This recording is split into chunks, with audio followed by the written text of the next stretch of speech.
I've got some great news. My Amazon Made Easy membership is now open. No more waiting. You can join at any time and get the guidance, resources, and support you need to grow your business on Amazon.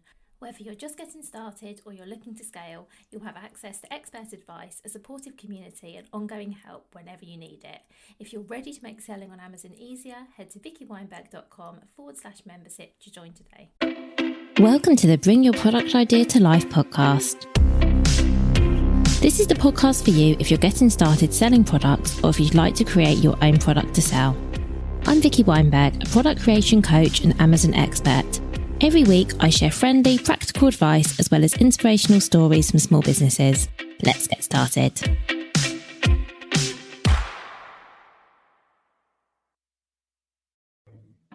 Hello and welcome to this Amazon Made Easy episode of Bring Your Product Idea to Life. Last week's episode turned out to be a lot longer than I'd expected. I was answering some quick questions and managed to give you some really long answers. So I'm going to try and keep this one a bit briefer because obviously we have the main episode every Friday and I do try and keep these ones a bit more concise. However, let's see how we go. So today I want to talk about something that I'm quite passionate about, which is busting some of the most common myths around selling on Amazon, telling you what's actually true, what's not true, because there is a lot of noise out there and I hear a lot of mistruths, or I think sometimes people have the wrong idea about something. So I really want to share with you the truth about some of the common things you may have heard about selling on Amazon and perhaps set the record straight a little bit.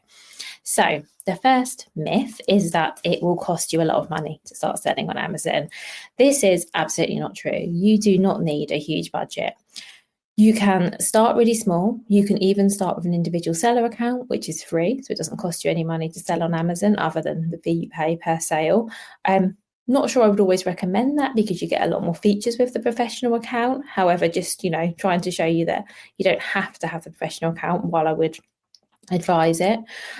You can start with a small number of products.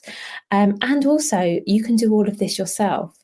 The only time really it's going to cost you any money at all to start selling on Amazon, other than the things you have to pay, so the account fees, the referral fees. You can go back to my previous episodes to find out how much it costs to sell on Amazon. So other than things that are absolutely unavoidable, maybe sending your stock to Amazon, maybe packaging, whatever it is, there will be some costs that, yes, you are going to have to pay. Other than that, you are only really going to have to pay to start selling on Amazon if you outsource it. And it might be that for you, that's the right decision. It might be that you don't have the time or you don't want to put the energy into it. Maybe you just find it super confusing and you're like, I absolutely cannot do this myself. I'm going to pay for someone else to do it. And if you do that, then yes, of course, that'll cost you money. However, that doesn't have to cost you a load of money. There are different people out there that can help you do that. I can help you do that. And there are plenty of experts out there that can help you get started. What I will say is as well, you don't have to outsource the whole process. So I offer power hours where I can help you with just one aspect or sort of individual questions you have about selling on Amazon. You can also come and join Amazon Made Easy. So that is my membership for Amazon sellers. And that is a great resource if you're looking to start selling on Amazon and you don't want to do it yourself, but you don't necessarily want to pay someone to do it for you. That is a great in-between. It's not expensive. So it's £29 a month, which is a tiny bit less than your Amazon seller account would be. Less than £1 a day, I keep saying that. And you can work alongside me and some other Amazon sellers. And, together we can help you get up and running on Amazon. So you'll have access to me in fortnightly Q&A calls. You can ask me all your questions. There's lots of resources there to show you how to do things.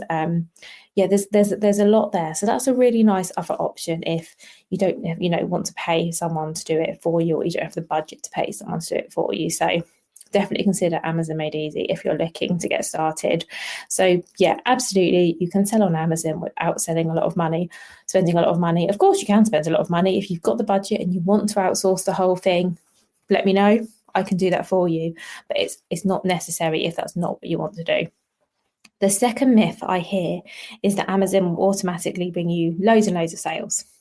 Sorry, this one is also a myth. I wish it wasn't. When I first started out, all I heard about were stories of people who were like, oh yeah, after 6 months, you'll be making 6 figures. It's really easy. You only need one product and you'll make all this money, and then you'll add another product and you'll be making another 6 figures. And sadly, I don't think that's true.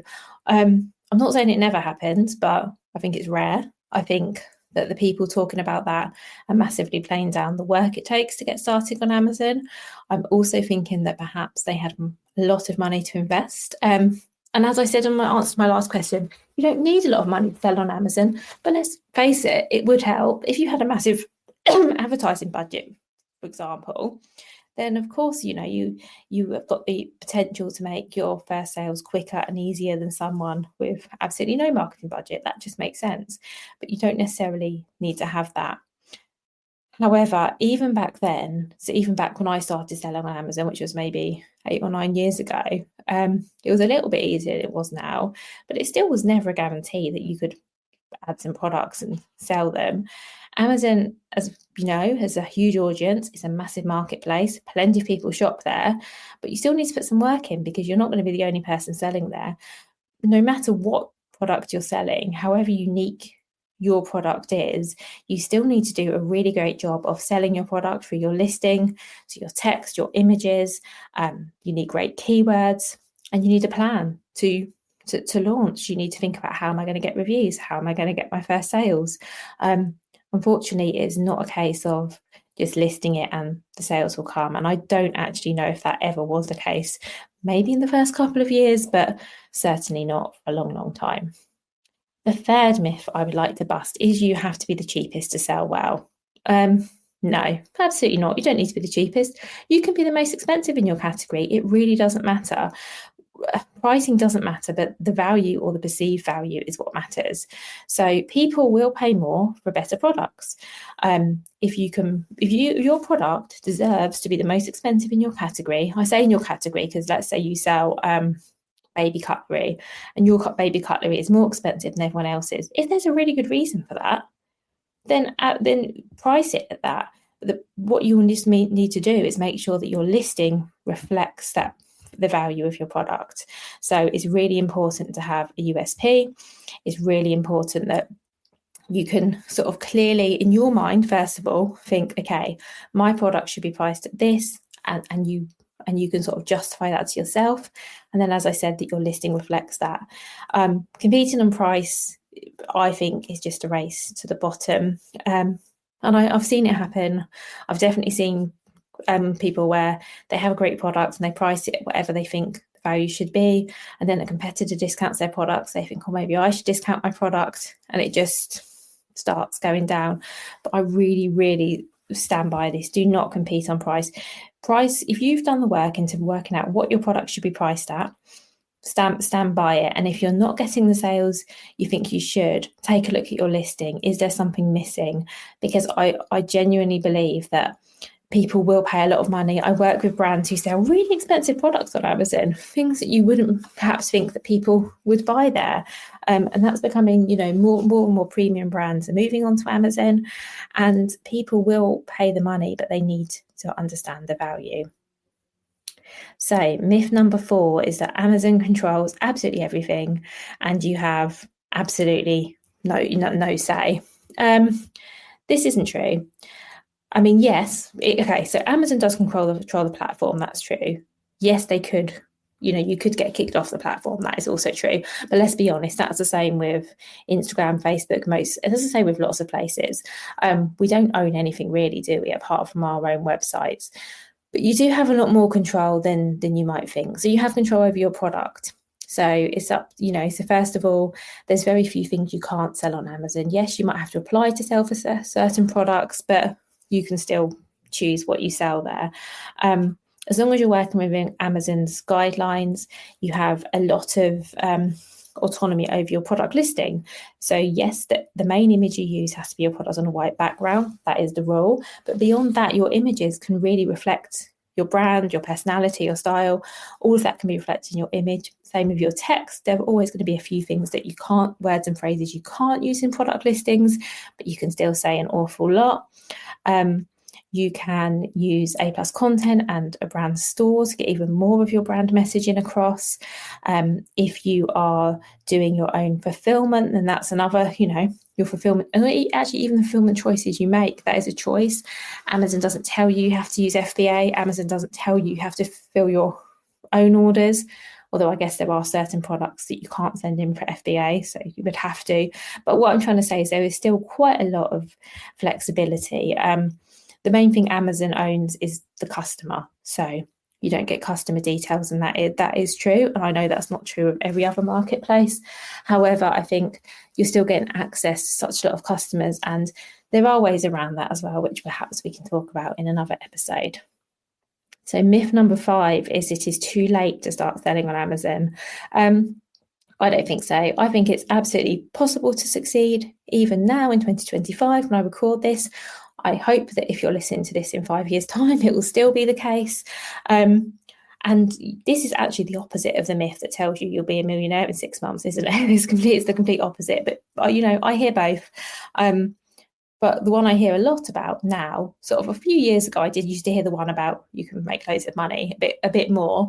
The one I hear now is all doom and gloom. Every category is saturated. It's not worth starting. No. Well, yes and no. Yes, in that Amazon is a busy marketplace. There are a lot of sellers on there. That bit's true. However, you put products launch every single day. I'm working with some new brands right now, and I'll be honest, none of them are selling something really new and groundbreaking. They are all selling products in categories where products like theirs already exist. However, I know they're going to do well because they're great products. They're already proven to sell elsewhere somewhere else. They fit really well onto Amazon, and we've done a really great job with the product listings. So I think if you can tick all of those boxes, you can absolutely still do well on Amazon. Find your niche, do your research, see what else is already out there. Offer great product that customers really want and sell it really well. And I think as long as you do all of those things, you can absolutely still do really, really well on Amazon. Myth number 6, you can't start with just one product. I don't know where this one's come from because, yes, I mean, lots of brands that I work with already have a range of products before they want to get on Amazon, but not all do. And you absolutely don't have to. Many successful sellers start with just one product. And actually, it can be a smart way to start, particularly if you don't want to spend a lot of money. Maybe you have a range of products, but you've got one like bestseller and you think, maybe I'll just put this one on Amazon, find out a bit more how it works, see how it works out. Don't put investment into launching our entire brand. Just start with one product and see how it goes. And you can absolutely do that because one single well-optimized product can do really well. And when it does start doing really well, then you can add on more products or not. As I say, I think it's a good way of getting started. You can add more products in time. There are actually clients on there and non-clients. There are plenty of brands I see on Amazon who sell a range of products, but they still only have one or two that are selling. Either because people don't realise that they've got other products or because some of their other products don't fit as well. I also see sometimes a disparity in product listings where some of their products might have really great, well-optimised listings and some don't. There are quite a few reasons actually why sometimes, not every single product you have will sell well on Amazon. So why not just start with one? If you've got one product or you've got a product out for a whole range and you're like, this one sells really well, it's a great fit for Amazon, it ticks all the boxes, absolutely start for one. Myth number 7 is you have to run sponsored products ads to get sales. So this is on Amazon advertising.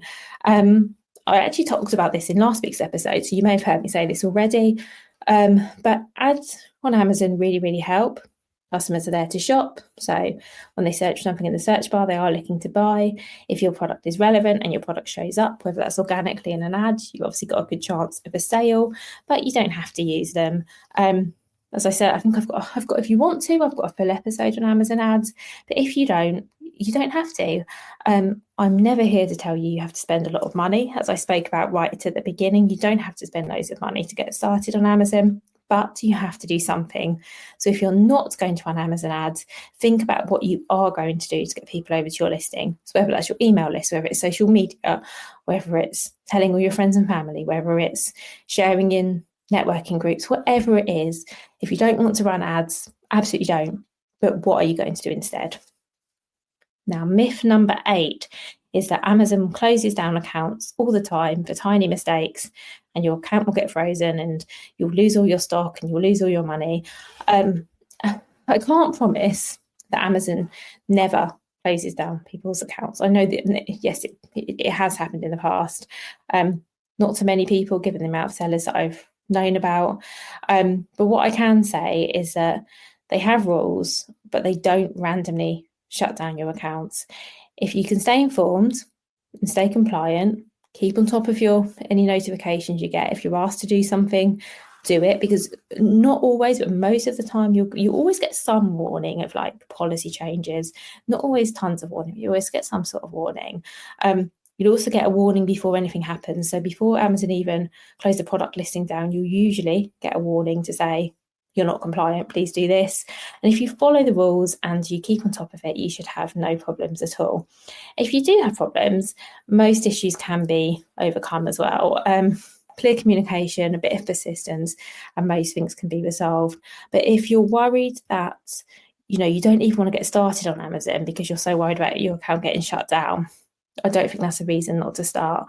I can't imagine you're selling anything risky enough that that's going to happen. I'm assuming you're planning on following all of the rules.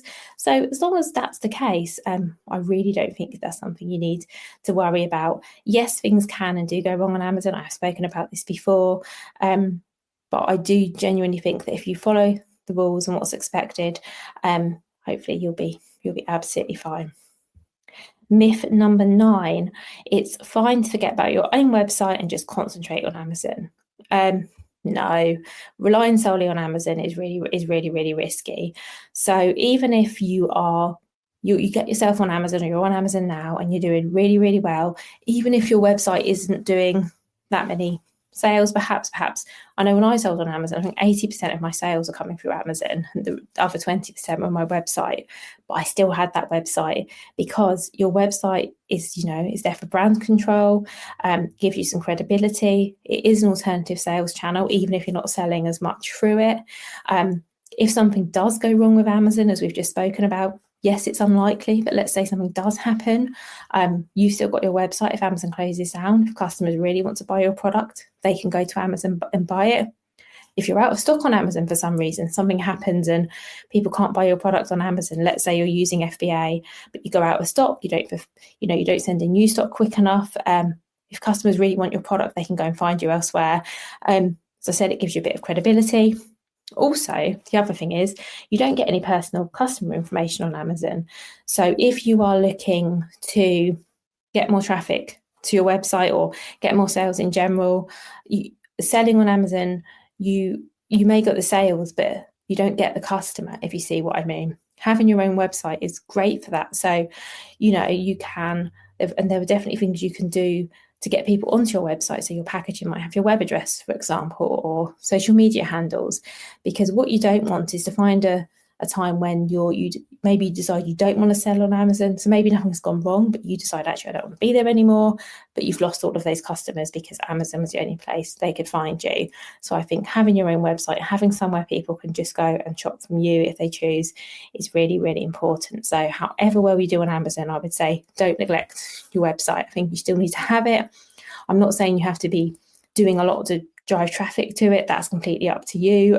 But having a website is really important. Okay, my final myth that I hear all the time is Amazon is too hard. There's too much information. It's really confusing.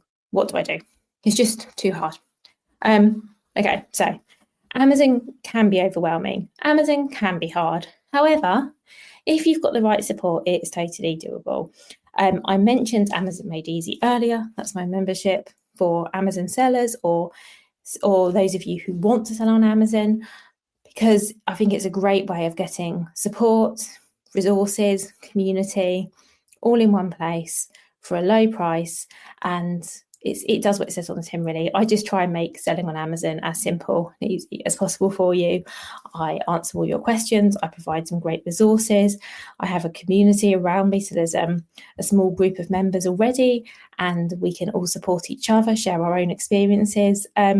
And it's just great. So if you are selling on Amazon, or you want to sell on Amazon, you're finding it confusing, or you just want a community of people who understand, it's a great place to be. So you can go to vickyweinberg.com/membership. I'll link that in the show notes as well to find out more.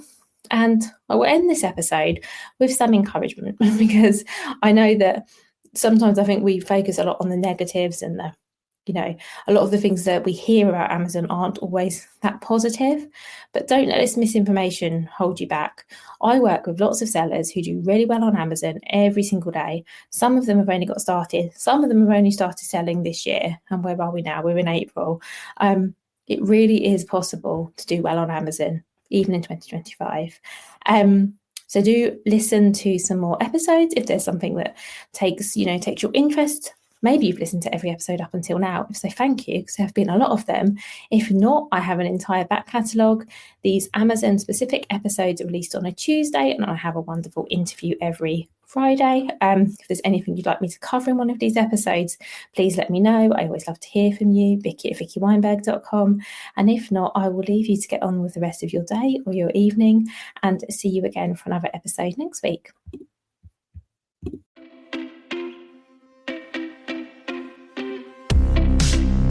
Thank you so much for listening right to the end of this episode. Do remember that you can get the full back catalogue and lots of free resources on my website, vickyweinberg.com. Please do remember to rate and review this episode if you've enjoyed it, and also share it with a friend who you think might find it useful. Thank you again, and see you next week.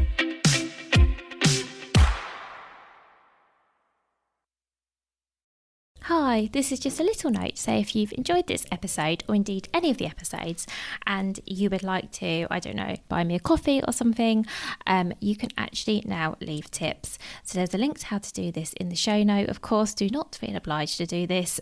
This is a free podcast. This will always be a free podcast. But as I say, if you want to buy me a coffee, you can do that via the link in the show notes.